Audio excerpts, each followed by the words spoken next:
अस्सलामुअलैकुम। आज सुबह एक सवाल हुआ था कि अल्लाह मियाँ कहना कैसा है। तो इसका जवाब तो यही है कि अल्लाह ताला के साथ मियाँ का लफ्ज़ बोलना मना है। अल्लाह ताला कह सकते हैं, अल्लाह अज़्ज़ा वजल कह सकते हैं, और भी काफ़ी नाम हैं इनके।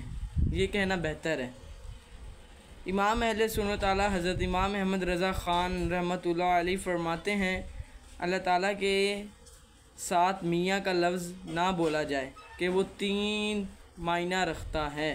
पहला शोहर, दूसरा मर्द, तीसरा आका।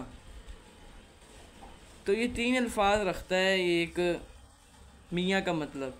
तो बेहतर यही है कि मियाँ का नाम ना लगाया जाए अल्लाह पाक के साथ। अल्लाह ताला, अल्लाह अज़्ज़ा वजल और भी काफ़ी नाम है वो पुकारे जाएँ। जज़ाकल्लाहु खैर।